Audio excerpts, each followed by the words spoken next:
안녕하십니까? 잘 지냈어요? 특송 가사 보면서 특송을 들으니까 훨씬 더 좋은 것 같아요. 특송 들을 때 가사 봐요. 네. 오늘 말씀 제목은 인침을 받지 아니한 사람들만 헤아라입니다. 요절 9장 4절을 같이 읽겠습니다. 9장 4절 시작. 그들에게 이르시되 땅에 불이나 붉은 것이나 각종 수목은 해하지 말고 오직 이마에 하나님의 인침을 받지 아니한 사람들만 해하라 하시더라. 기도하겠습니다. 은혜로우신 주님, 오늘도 저희가 살아계신 성부 하나님과 성자 하나님, 성령 하나님께 예배드릴 수 있도록 인도하시고 은혜 주심을 감사합니다. 저희가 드리는 예배가 주님을 기쁘시게 하고 영화롭게 하기를 원합니다. 또 한 주간에 우리의 많은 허물과 죄를 우리 주 예수님의 피로 용서하여 주시고 이 시간 하나님의 말씀으로 은혜와 복을 주시옵소서. 예수님의 이름으로 기도했습니다. 아멘. 하나님의 인침을 받았다는 것은 하나님의 소유이다, 하나님께 속한 사람이라는 것을 의미합니다. 제목이 인침을 받지 아니한 사람들만 해라겠는데 인침을 받았다, 인침을 받지 않았다라는 것은 인침을 받았다는 것은 하나님의 소유라는 것이죠. 우리가 어떻게 인침을 받습니까? 우리는 나를 사랑하사 나의 죄를 위해서 나를 대신하여 십자가에 죽으시고 부활하신 예수님을 믿음으로 우리가 하나님의 자녀가 되고 하나님께 속하게 됩니다. 이거를 가르쳐서 인침을 받았다라고 말하는 거예요. 예수님을 믿음으로 하나님의 자녀가 된 것을 하나님의 인침을 받았다라고 표현합니다. 그러므로 하나님의 인침을 받은 신자들은 신자답게, 하나님의 인침받은 신자답게 세상과 구별된 거룩한 삶을 살고 또 예수님을 증거하는 삶을 살아야 합니다. 그런데 우리가 이렇게 하나님의 인침을 받은 자로서 세상과 구별된 거룩한 삶을 살고 예수님을 증거하는 삶을 살고자 하면 우리에게 고난이 있고 또 어려움이 있습니다. 우리 목사님들이 직장에서 하나님의 인침을 받은 신자로서 거룩한 삶을 살고 특히 직장에서 이제 먼저 그의 나라와 그의 의를 구하는 삶을 살고자 할 때 핍박과 불이익이 있습니다. 왜냐하면 사장은 먼저 그의 나라와 그의 의를 구하는 것을 좋아하지 않거든요. 그러나 신자는 하나님의 말씀에 순종해서 어떤 상황에서도 먼저 그의 나라와 그의 의를 구해야 합니다. 이런 삶을 살 때 불이익이 있고 핍박이 있고 때로 나는 멀쩡하지만 그렇게 살다 보면 때로 이상한 사람 취급을 받기도 하고 오해를 받기도 하고 또 고립될 수도 있습니다. 그래서 어떤 사람은 이러한 불이익이나 또는 고난, 어려움이 싫어서 하나님의 인침을 받지 않고자 합니다. 신자가 되는 거 원치 않는 거죠. 또는 어떤 사람은 자신이 하나님의 인침을 받은 신자임에도 불구하고 이러한 이제 직장이나 가정이나 캠퍼스에서 불이익이나 고난, 어려움을 받고 싶지 않아서 자신이 하나님의 인침받은 신자임을 이제 분명하게 드러내지 않는 사람도 있습니다. 그러나 하나님의 이렇게 하나님의 인침받은 자로서 불신 세상에서 구별된 거룩한 삶을 살고자 할 때, 먼저 그의 나라와 그의 의를 구하고 예수님을 증거하는 삶을 살고자 할 때 이제 어려움이 있죠. 고난과 박해가 있지만 그렇다고 해서 이것이 부담스러워서 하나님의 인침을 받지 않으면 하나님의 인침을 받지 않은 사람은 어떻게 될까요? 또 하나님의 인침을 받은 자의 정체성을 지키려고 할 때 우리에게 고난이 있지만 하나님의 인침을 받은 자에게는 또한 어떠한 특권이 있는가, 오늘 말씀을 통해 배울 수 있기를 기도합니다. 그러니까 하나님의 인침을 받지 않은 자와 하나님 인침을 받은 자가 결국 어떻게 되는가 배울 수 있기를 바랍니다. 제1장 모든 성도의 기도가 하나님 앞으로 올라갑니다. 8장 1절에서 5절입니다. 예수님께서 6장에서 여섯째 인까지 떼셨기 때문에 기억나세요? 6장에서 일곱 인 중 인, 일곱 인, 일곱 나팔, 일곱 대접 재앙으로 되어 있는데 6장에서는 7개 인 중에서 여섯째 인까지 뗐어요. 그래서 이제 오늘 8장 1, 2절에서는 일곱째 인을 떼실 차례입니다. 그리고 일곱째 인을 떼면 이제 나팔 재앙이 시작돼요. 그리고 일곱째 인은 일곱 나팔 재앙을 열어주는 역할을 합니다. 그러니까 일곱째 인을 떼면 일곱 나팔 재앙이 시작되고 일곱째 나팔을 불면 일곱 대접 재앙이 시작되는 마지막 일곱째 인이나 일곱째 나팔은 다음 나팔 재앙이나 대접 재앙을 열어주는 역할을 합니다. 이제 8장 1, 2절을 한번 볼까요? 한번 읽어볼까요? 8장 1, 2절 시작. 일곱째 인을 떼실 때 하늘이 반시간쯤 고요하더니 내가 보내 하나님 앞에 일곱 천사가 서 있어 일곱 나팔을 받았더라. 예, 일곱 천사가 일곱 나팔을 가졌고 나팔을 불면 이제 나팔 재앙이 시작됩니다. 그런데 첫째 천사가 나팔을 불기 전에 하늘이 반시간 약 30분 정도 고요했습니다.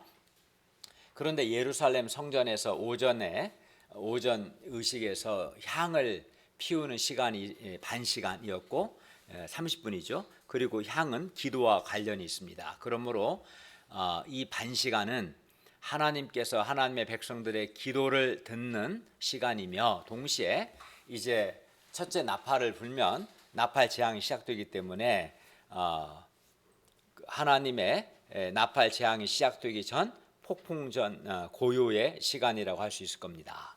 그러면 이제 나팔 재앙이 첫째 나팔을 불면 나팔 재앙이 시작되는데 나팔 재앙이 시작되기 전 반시간 즉 30분 정도 이 기간 동안에 하늘에서 어떠한 일들이 일어났을까요?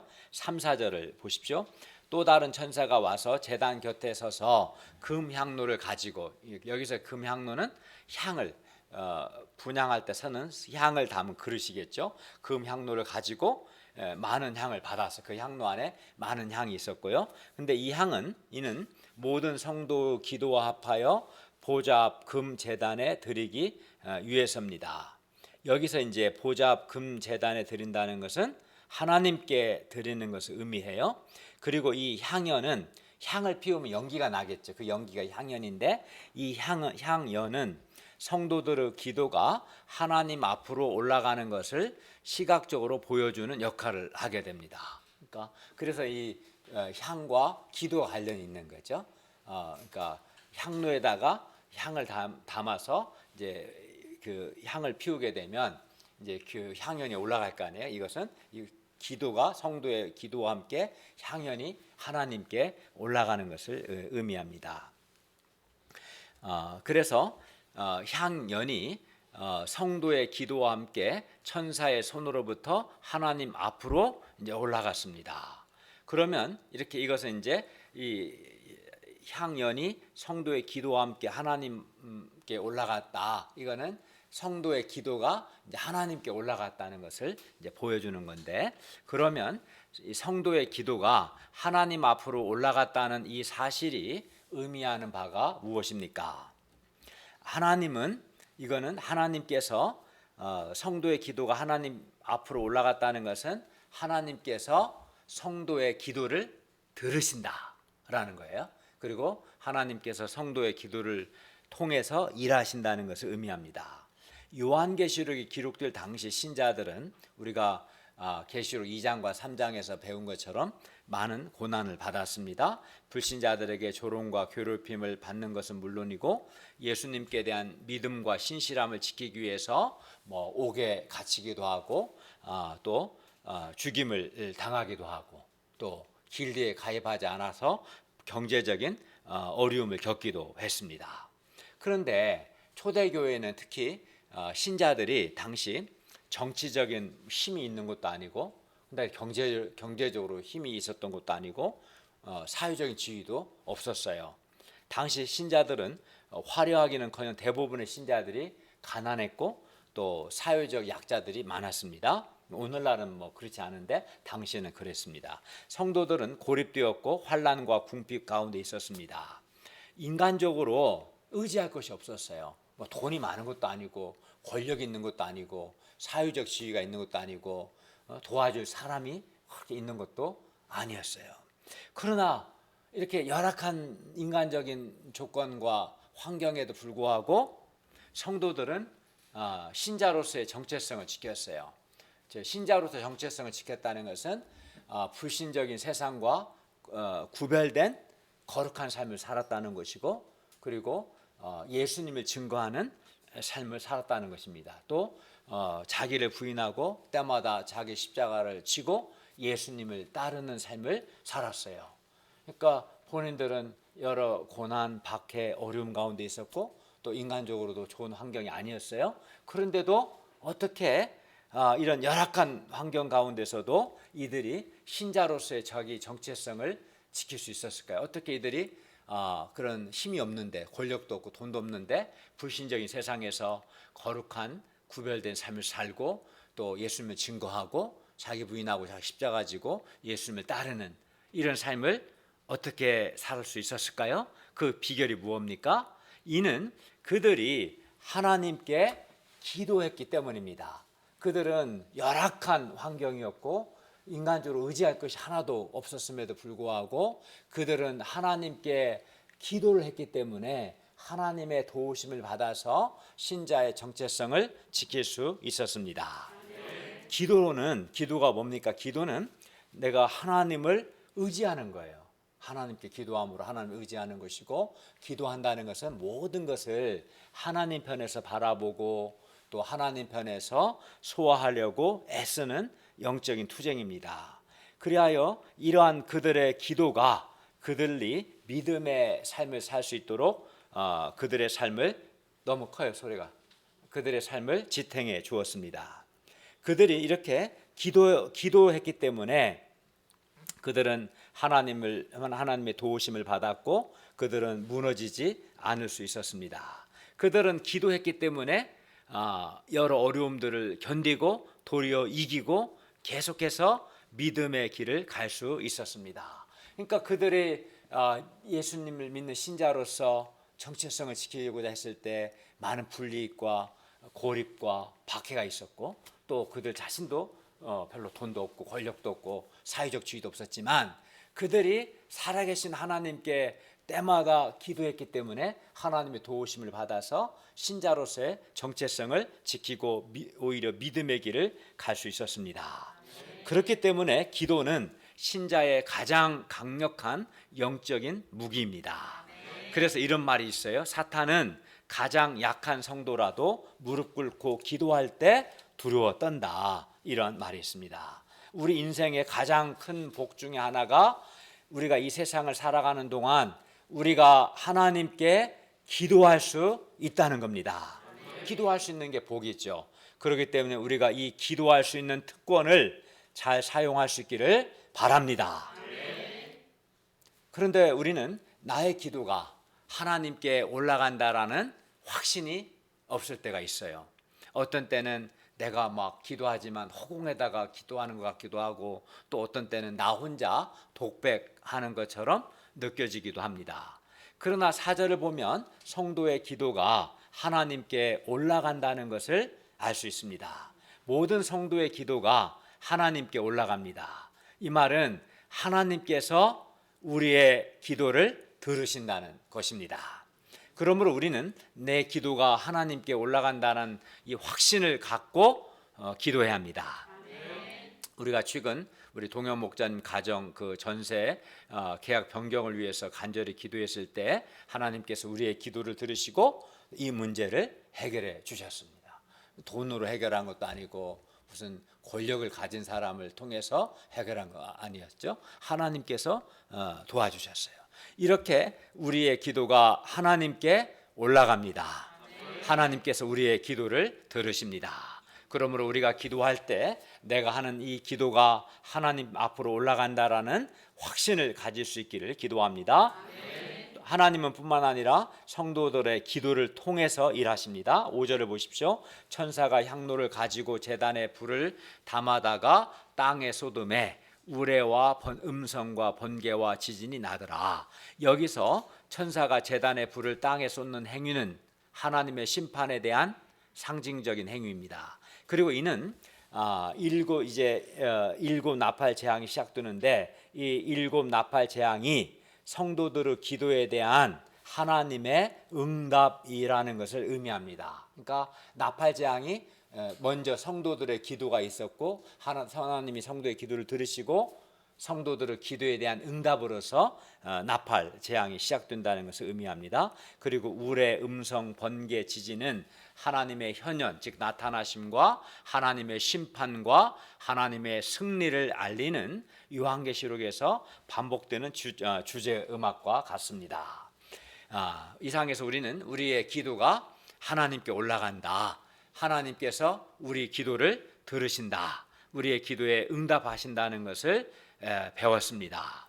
그렇기 때문에 이렇게 우리의 기도가 하나님께로 올라가고 하나님께서 우리의 기도를 들으시고 하나님께서 우리의 기도에 응답하시기 때문에 우리는 비록 이제 우리에게 뭐 많은 돈이 없고 또는 권력도 없고 또는 사회적 지위가 없고 또는 세상에서 우리를 도와주는 사람이 없을지라도 우리는 기도를 통해서 하나님의 도우심을 받을 수 있고 그래서 많은 것을 할 수 있습니다. 이러한 우리가 좋은 인간적인 그런 것이 없을지라도 우리는 기도를 통해서 하나님의 도우심을 받아서 능력 있는 삶을 살 수 있습니다. 그러므로 우리는 당연히 어떻게 하겠습니까? 이 기도의 특권을 사용해야 합니다. 만약에 제가 오전 예배 때도 얘기했는데 여러분에게 좋은 자동차가 있어. 근데 자동차도 있고 운전도 할 수 있는데 자동차 타고 부산에 가면 한 5시간이면 가거든요. 근데 그 자동차를 사용하지 않고 부산까지 걸어가면 아마 몇 주 동안 걸릴 겁니다. 많은 시간과 수고가 요구되고 많은 비용이 발생되지 않겠어요? 그러면은 그 어리석은 사람 아니에요? 아니 자동차가 있는데도 그걸 이용하지 않고 몇 주 동안 우리 김대환 목사님 그렇게 할 겁니까? 많은 시간과 노동과 비용을 할까요? 그 어리석은 사람이잖아요. 그 좋은 이동 수단이 있는데도 사용하지 않는 건 어리석은 거잖아요. 마찬가지인 거예요. 사실은 기도할 수 있는 것은 신자에게 놀라운 은혜고 복이고 놀라운 특권인데 이 놀라운 은혜와 복과 특권을 사용하지 않는 사람은 정말 미련한 어리석은 사람 아니겠습니까? 그렇잖아요. 놀라운 특권인데 아무나 기도할 수 없거든요. 오직 신자만 기도할 수 있고 우리 지금 계속 배운 게 우리의 기도가 올라간다. 하나님이 들으시고 응답하신다. 우리의 기도를 통해서 하나님이 일하신다. 그걸 배웠어요. 근데 이 기도의 특권을 사용하지 않는다는 것은 어리석은 거예요. 그럼 안타깝게도 많은 사람들이 이 기도의 특권을 사용하지 않아요. 기도하지 않습니다. 그 이유가 뭘까요? 여러 가지 이유가 있겠지만 먼저는 영적으로 아니라고 게으르기 때문에 그렇습니다. 그래서 기도하지 않습니다. 기도에는 수고가 따르는 거죠. 마음을 들이고 수고해야 합니다. 기도는 내적인 투쟁이 요구됩니다. 기도할 때 자기를 꺾고 하나님께 복종하기 위한 그런 내적인 영적인 투쟁과 노동, 수고가 요구됩니다. 근데 아니라고 게으른 사람은 이거 하지 않으려고 합니다. 두 번째는 기도하지 않는 이유는 하나님께 대한 믿음이 없기 때문에 그렇습니다. 하나님께서 내 기도를 들으시고 응답하신다는 믿음이 없는 사람은 기도하지 않습니다. 셋째는 교만하니까 기도하지 않습니다. 하나님의 도우심이 없이도 내 힘과 능력과 지혜로 할 수 있다라고 생각하면 그런 사람은 기도하지 않습니다. 그래서 결국은 기도라는 놀라운 은혜와 특권을 사용하지 않습니다. 그래서 어려움 앞에서 마음이 금방 어두워지고 근심하고 무기력하고 은혜가 없고 무능한 하나님의 도우심도 못 받고 하나님 체험이 없는 그러한 무능한 삶을 살 수밖에 없는, 기도하지 않기 때문에 신자지만 불신자처럼 사는 거예요. 그러나 우리가 하나님께서 우리의 기도를 들으시고 응답하신다는 믿음을 가지고 또 우리 자신의 부족함과 연약함과 한계를 알고 겸손히 하나님께 기도할 수 있기를 바랍니다. 우리가 하나님께 기도할 수 있다는 것 자체가 놀라운 은혜고 특권입니다.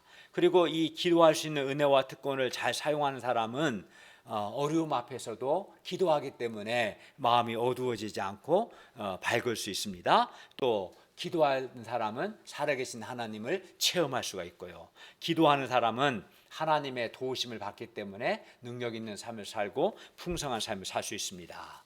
또 기도하는 사람이 하나님의 다스림을 받습니다. 그래서 기도하는 사람은 비록 고난과 어려움이 있을지라도 어두운 생각하거나 낙심하거나 절망하지 않고 도리어 그 어려움과 고난의 때에 하나님께 기도함으로 하나님의 도우심을 받아 어려움을 극복합니다.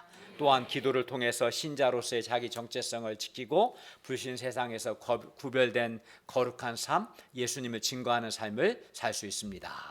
뿐만 아니라 기도를 통해서 하나님의 동역자가 되어 하나님 역사에 동참할 수도 있습니다. 우리는 이렇게 기도함으로써 살아계신 하나님의 도움을 받고 하나님을 체험하고 기도 응답이라는 하나님의 복을 누릴 수 있습니다.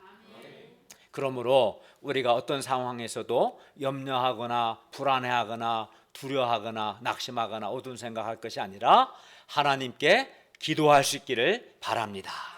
우리가 기도를 통해 모든 어려움을 극복하고 기도를 통해 신자로서의 정체성을 지키고 기도를 통해서 예수님을 증거하는 삶을 살 수 있기를 기도합니다.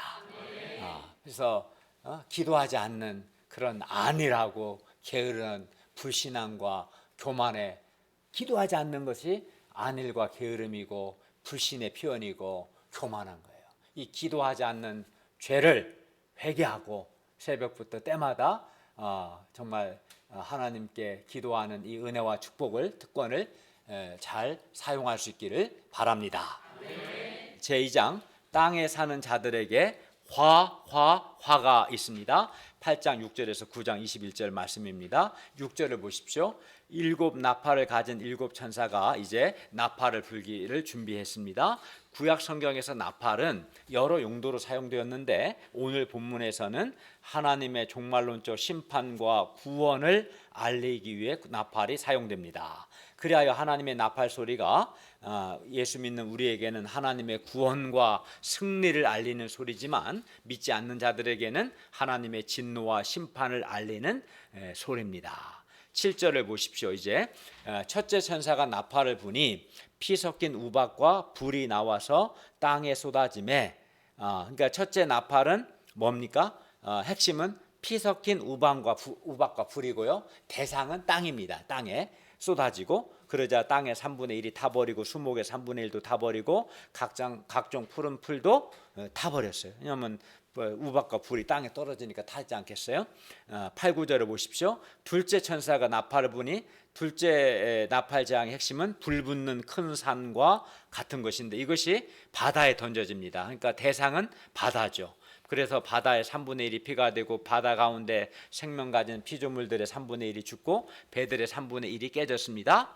둘째 나팔 재앙의 대상은 바다였습니다. 10절과 11절을 보십시오. 셋째 천사가 나팔을 부니 횃불같이 타는 큰 별, 이게 이제 핵심인데 이것이 어디에 떨어지냐면 강들에 떨어집니다. 하늘에서 떨어져 강들의 3분의 1과 여러 물샘에 떨어지니 이 별 이름은 쓴쑥이라 물의 3분의 1이 쓴쑥이 되매 그 물이 쓴물이 되므로 많은 사람이 그 물을 마시고 죽었습니다. 그러니까 셋째 나팔 재앙은 대상이 강들과 물샘이었고 이로 인해서 물이 오염됐고 오염된 물을 먹고 많은 사람들이 죽었습니다. 12절을 보십시오. 넷째 천사가 나팔을 부니 넷째 나팔 재앙의 대상은 해, 달, 별입니다. 그래서 해 3분의 1과 달 3분의 1과 별들의 3분의 1이 타격을 받아 그 3분의 1이 어두워지거나 낮 3분의 1은 비추임이 없고 밤도 그러하더라. 그래서 넷째 나팔 재앙으로 해와 달과 별의 3분의 1이 타격을 받아 어두워졌습니다. 이상을 통해 볼 때 첫째부터 넷째까지 4개의 나팔 재앙의 공동점은 공통점 뭐예요? 환경 파괴죠. 첫째 나팔재앙은 대상이 땅, 둘째 나팔재앙은 대상이 바다였고, 셋째 나팔재앙은 강, 그리고 넷째는 해와 달과 별 천체였고, 그래서 주로 생태계가 파괴되었어요. 그리고 이러한 환경 파괴와 자연재해들은 땅에 거하는 자들, 요한계시록에서 땅에 거하는 자들, 땅에 사는 자들은 사탄에게 속한 불신자들을 가리키는데, 이러한 땅에 거하는 자들이 자들에 대한 하나님의 진노의 표현이고 경고입니다. 환경 파괴와 자연재해들은. 그러므로 불신자들은 지금 회개할 기회가 있을 때 회개해야 합니다. 13절을 다 같이 읽겠습니다. 13절 시작. 우리가 또 보고 들으니 공중에 날아가는 독수리가 큰 소리로 내르되 땅에 사는 자들에게 화가 있으리니 이는 새 천사들이 불어야 할 나팔 소리가 남아 있으리로다 하더라. 예, 독수리가 땅에 사는 자들은 방금 말씀드린 것처럼 그냥 땅에 사는 일반적인 중립적인 사람들이 아니라 요한계시록에서는 사탄에게 속한 불신자들을 가리키는데, 이런 땅에 사는 자들에게 큰 소리로 화 이렇게 큰 소리로 화가 있을 것을 말했는데, 이렇게 큰 소리로 말하는 것은 모든 사람이 이 화가 있다는 경고를 듣고 살아계신 하나님께 돌이키고 회개하기를 원하시는 하나님의 안타까운 마음 때문입니다. 하나님은 땅에 있는 모든 사람들이 화가 있다는 것을, 이 경고의 말씀을 듣고 하나님께 돌이키기를 원했어요. 그래서 독수리로 하여금 큰 소리로 다 들을 수 있도록 경고하게 했어요. 하나님은 모든 사람이 이 하나님의 경고를 듣도록 독수리가 큰 소리로 말하게 하셨습니다. 그리고 여기서 화는 앞으로 화가 몇 번이에요? 3번 남았음을 의미합니다. 구체적으로 지금 넷째 나팔까지 불었잖아요. 그래서 화는 5째 나팔, 6째 나팔, 7째 나팔을 가리킵니다. 그러니까 첫째 화는 5째 나팔에 해당하고, 둘째 화는 6째 나팔에 해당하고, 셋째 화는 7째 나팔에 해당합니다. 그래서 9장 12절을 보면 5째 나팔 재앙, 그 첫째 화가 끝난 후에 아직도 이후에 화가 둘, 즉 6째 나팔 재앙과 7째 나팔 재앙이 이를 거라고 말하는 것이죠. 그리고 이제 9장 1절부터 11절은 첫째 화, 그 5째 나팔 재앙에 대한 이야기고요. 9장 13절부터 21절은 둘째 화, 그 6째 나팔 재앙에 관한 말씀입니다. 9장 1절을 보십시오. 5째 천사가 나팔을 불매 하늘에서 땅에 떨어진 별 하나가 있는데, 그가 하늘에서 땅에 떨어진 별이 무저갱 열쇠를 받았습니다. 하늘에서 땅에 떨어진 별이 무저갱의 열쇠를 받았다는 것은 그가 그냥 문자적으로 무생물이 아니라 인격적인 존재라는 것을 암시해죠. 왜냐하면 무저갱 열쇠를 받았다는 것은 인격적인 존재라는 것을 의미하고요. 그리고 여기서 하늘에서 땅에 떨어진 별은 사탄을 가리켜요. 사탄을 가리킵니다. 그리고 무저갱은 헬라어로 아비소스라는 단어인데, 무저갱은 일반적으로는 죽은 자들의 거처를 가리켰어요. 그리고 악한 영들의 갇혀 있는 곳을 가리키기도 했어요. 죽은 자들이 거처나 악한 영들이 갇힌 곳. 특히 이 요한계시록에서 이 무저갱은 나중에 무저갱에서 짐승들이 나오거든요. 짐승이 기원하는 곳으로서, 그리고 사탄이 천년 왕국 기간에 갇히게 될 장소입니다. 그리고 그러니까 이제 이 요한계시록에서 이 무저갱은 악의 세력인 사탄과 짐승의 거처이면서 동시에 그들이 심판받는 장소이기도 합니다. 그러니까 이 무저갱은 그러니까 상징적인 표현이에요. 문자적으로 우주의 어떤 특정 공간을 의미하는 게 아니라 사탄적 세력, 악한 영들이 갇혀 있는 곳이기도 하고, 그들이 심판받는 장소를 가리켜서 무저갱이라고 표현한 겁니다. 9장 2절부터 4절을 보십시오. 그가, 즉 누굽니까? 하늘에서 땅에 떨어진 별, 사탄이죠. 사탄이 무저갱을 여니 그 구멍에서 큰 화덕의 연기 같은 연기가 올라오매 해와 공기가 그 구멍의 연기로 말미암아 어두워지고, 또 황충이 연기로부터 땅 위에 나오매 그들이 땅에 있는 정갈의 권세와 같은 권세를 이 황충이 받았습니다. 여기서 그러니까 다섯째 나팔 재앙의 핵심은 황충이에요. 황충을 통한 재앙이거든요. 황충 재앙인데 이 황충은 메뚜기과의 곤충으로 구약에서 주로 파괴, 신적 심판의 상징으로 사용되었습니다. 그러나 이 요한계시록에서 황충은 단순히 곤충이 아니라 마귀적 속성을 가진 하나님의 심판의 도구로 사용되고 있습니다. 7절부터 10절은 이제 황충의 모양인데 진짜 곤충이 아니에요. 이 황충은 뭐 좀 괴물같이 이렇게 그려보면 뭐 사람 모양 같기도 하고 아주 괴물 같아요. 어쨌든 사탄의 속성을 갖고 있는 하나님의 심판 도구로 사용됩니다. 황충은 사탄의 거주지인 무저경에서 나왔기 때문에 사탄적인 속성을 가졌습니다. 그럼에도 불구하고 또 하나님의 명령에 따라 움직입니다. 하나님은 하나님의 심판을 시행하는 데 있어서 황충과 같은 사탄적인 세력도 사용하셔요. 그러니까 하나님은 전능하신 하나님께서는 선한 천사를 또 쓰시고 심판의 도구로 황충 같은 사탄적 세력도 심판의 도구로 사용하셔요. 하나님께서 황충에게 명령하십니다. 4절을 보십시오. 그들에게 이르시되 땅의 풀이나 푸른 것이나 각종 수목은 해하지 말고 오직 이마에 하나님의 인침을 받지 아니한 사람들만 해하라 하시더라. 여기서 이마에 하나님의 인침을 받지 아니한 사람들은 사탄에게 속한 불신자들을 가리킵니다. 여러 번 우리가 공부했죠. 그러므로 황충의 공격 대상은 불신자들입니다. 사탄에게 속한 이 불신자들만 황충의 공격 대상입니다.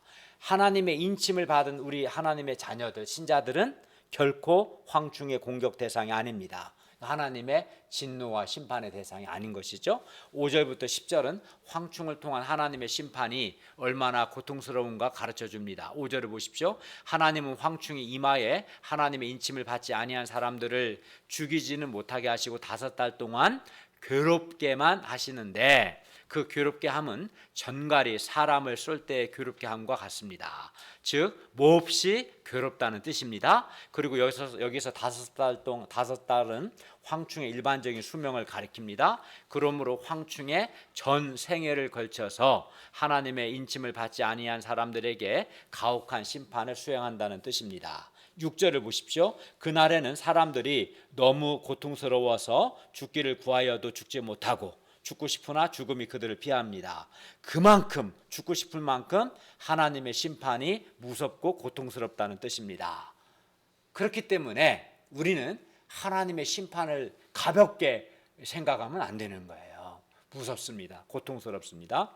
그리고 7절부터 10절은 이제 황충의 모양입니다. 7절에 10절을 보십시오. 황충들의 모양은 전쟁을 위하여 준비한 말들 같고 그 머리에 금 같은 관 비슷한 것을 썼으며 그 얼굴은 사람의 얼굴 같습니다. 그러니까 단순한 곤충이 아닌 거죠. 또 황충에게 여자의 머리털 같은 머리털이 있고요. 그 이빨은 사자의 이빨 같습니다. 무시무시하죠. 또 철 호심경 같은 호심경이 있고요. 그 날개들의 소리는 병거와 많은 말들이 전쟁터로 달려 들어가는 소리 같습니다. 굉장히 무시무시하죠. 또 정갈과 같은 꼬리가 있고 쏘는 살이 있어서 그 꼬리에는 5달 동안 사람들 해야 하는 권세가 있습니다. 한마디로 무시무시합니다. 이런 황충들이 불신자들을 괴롭게 하니 불신자들이 얼마나 괴롭겠습니까? 11절을 보십시오. 그들 곧 황충들에게 왕이 있으니 무저경의 사자라. 히브리어로는 그 이름이 아바돈이요 헬라어로는 그 이름이 아볼루온입니다. 황충들의 왕은 무저경의 사자 즉 천사입니다. 그런데 9장 2절에서 하늘에서 땅에 떨어진 별이 사탄이었고 이 사탄이 바로 무저경의 사자입니다. 그리고 무저경의 사자가 히브리어로 아바돈, 헬라어로 아블로온입니다. 그리고 그러니까 어떻게 이 아바돈이나 아블로온이라는 이 단어는 다 파괴자, 파괴하는 자라는 뜻입니다. 그러므로 황충들의 왕이 누구래서 무저경의 사자라고 했고 무저경의 사자는 누구래서 사탄이 됐잖아요. 그리고 황충들의 왕, 무저경의 사자, 아바돈, 아블론 다 한마디로 이제 사탄을 가리키는 표현인 같은데 이름만 바꿀 뿐이지 같은 대상 사탄을 그렇게 표현한 거지. 사탄을 황충들의 왕이라고 표현도 하고 무저경의 사자 아바돈 아볼론이라고 표현한 겁니다. 이 상을 통해 볼 때 4절을 보니까 뭐라 했어요? 하나님의 심판은 이마에 하나님의 인침을 받지 아니한 사람들에게만 해당됩니다. 그렇기 때문에 이마에 하나님의 인침을 받지 못했다는 것은 말할 수 없는 큰 비극이에요. 이마에 하나님의 인침을 받지 아니한 사람들만 해하고 그들이 진노의 심판을 받기 때문에 이마에 하나님 인침을 받지 않았다는 것, 즉 이제 신자가 아니라는 것은 무서운 겁니다. 반면 우리가 이마에 하나님의 인침을 받았다는 것, 물론 이건 신자라는 표현인데 이것은 큰 은혜입니다. 정말 큰 은혜입니다. 왜냐하면은 이마 인침을 받았다는 것, 하나님을 믿는다는 것은, 믿는 신자라는 것은 하나님의 심판을 받지 않기 때문에 그렇습니다. 그러니까 우리는 이 불신적인 세상에서 내가 불신 세상에서 하나님의 인침받은 신자로서 살려고 할 때 이제 어려움이 있지만 내가 하나님의 인침 받은 자이기 때문에 하나님의 진노의 심판의 대상이 아니라는 것에 대해서 자부심과 감사를 가져야 합니다. 그러니까 세상에서 눌리면 안 되는 거죠, 사실은. 그렇죠? 물론 우리가 불신 세상에서 하나님의 인침받은 신자로 살려고 하면 당연히 고난이 있습니다. 불신 세상과 구별된 거룩한 삶을 살고 예수님을 증거하는 사명인의 삶을 살고 또 직장에서도 가정에서 먼저 그의 나라와 그의 의를 구하고자 하면 어떻게 고난이 없겠습니까? 정말 말씀대로 살고 거룩한 삶을 살려고 하면 당연히 불이익이 있고 고난이 있고 때로는 오해도 받고 고립도 될 수 있겠죠. 만약 고난이 없다면 있는 그 사람이 신자답게 살지 않기 때문에 그런 겁니다. 그러나 우리에게 이렇게 인침받은 하나님의 자녀로서 살고자 할 때 우리에게 고난만 있는 게 아닙니다. 우리가 하나님의 인침을 받았기 때문에 우리는 결코 하나님의 심판을 받지 않고 도리어 하나님의 보호를 받습니다. 9장 4절 하반절은 말씀했습니다. 오직 이마에 하나님의 인침을 받지 아니한 사람들만 해하라. 그러므로 우리가 하나님의 인침 받은 것을 감사하고 또 하나님의 인침 받은 자라는 이 자부심을 갖고 하나님의 인침 받은 자로서 합당한 삶을 살 수 있기를 기도합니다. 그러니까 나는 이마에 하나님의 인침 받은 자라는 그런 자기 정체성을 가져야겠죠. 그리고 혹시 우리 중에 아직 여기는 없는 것 같지만 하나님의 인침을 받지 않은 사람이 있다면 지금 바로 예수님을 믿음으로 하나님의 인침받은 하나님의 자녀가 될 수 있기를 바랍니다. 12절을 보십시오. 첫째 화는 지나갔으니 보라 아직도 이후에 화 둘이 이르리라. 첫째 화가 지나갔다는 것은 뭡니까? 다섯째 나팔 재앙이 곧 첫째 화였다는 것을 의미합니다. 그리고 남은 화가 둘 있다는 건 뭐겠어요? 여섯째 나팔 재앙과 일곱째 나팔 재앙이 남아있다는 뜻이겠죠. 그래서 9장 13절부터 19절은 둘째 화, 곧 여섯째 나팔 재앙에 대한 내용입니다. 물론 일곱째 나팔 재앙은 이제 15, 16장에 나올 겁니다. 13절과 14절을 보십시오. 여섯째 천사가 나팔을 불매 하나님 앞 금 제단 넷불에서 한 음성이 나서 나팔 가진 여섯째 천사에게 말합니다. 큰 강 유브라데에 결박한 네 천사를 놓아주라. 아수르 바벨론과 같은 침략자들이 이스라엘을 침략할 때 유브라데 강을 건너야만 했어요. 그래서 유브라데 강은 구약 성경에서 하나님의 심판의 장소라는 상징적인 의미가 있었습니다. 15절을 보십시오. 결박한 네 천사가 놓였으니 그들은 그 년 월 시에 이르러 사람 3분의 1을 죽이기로 준비된 자들이었습니다. 네 천사는 사람 3분의 1을 죽이기 위해 마병대를 동원하는데 16절을 보면 이 마병대의 수는 2만 곱하기 만, 즉 2억 명이었습니다. 그러니까 다섯째 나팔 재앙에서는 황충을 통해서 사람들을 괴롭게 하는 재앙이었다면 여섯째 나팔 재앙은 결박된 네 천사를 통해서 마병들을 동원해서 사람의 3분의 1을 죽이는 그런 재앙, 심판인 거죠. 물론 이 2억 명이라는 숫자는 문자적으로 2억 명을 가리키는 것이 아니라 매우 많은 수를 가리키는 상징적 표현입니다. 그리고 그 말들과 마병대의 말들과 그 위에 탄 자들에게 불빛과 자줏빛과 유황빛 호심경이 있고, 또 말들의 머리는 사자 머리 같고 그 입에서는 불과 연기와 유황이 나왔어요. 18, 19절을 보십시오. 이만만의 마병대가 새 재앙 곧 자기들의 입에서 나오는 불이 나가고 연기가 나가고 유황이 나가는데, 이 불과 연기 유황으로 말미암아 사람 3분의 1을 죽입니다. 그리고 이 말들의 힘은 입과 꼬리에 있으니 꼬리는 뱀 같고 그 꼬리에 머리가 있어서 이것으로 또 사람들을 해했습니다. 다섯째 나팔 재앙은 황충을 통해서 하나님의 인침을 받지 아니한 사람들을 괴롭게 하는 것이었다면, 여섯째 나팔 재앙은 결박된 네 천사가 2만만의 마병대를 동원해서 사람 3분의 1을 죽이는 재앙입니다. 그리고 8장 13절에서 이미 말씀한 것처럼 이러한 나팔 재앙은 땅에 사는 자들, 곧 하나님의 인침을 받지 않은 사람들, 사탄에게 속한 사람들에게만 해당됩니다. 하나님의 인침을 받은 사람은 결코 심판을 받지 않습니다. 그리고 첫째 나팔 재앙부터 넷째 나팔 재앙의 대상은 주로 뭐였어요? 첫째 나팔은 땅, 그 다음에 바다, 강, 해와 달과 별, 천체라고 할 수 있겠죠. 이것의 3분의 1이었고, 여섯째 나팔 재앙의 대상도 사람 3분의 1인 거죠. 그죠?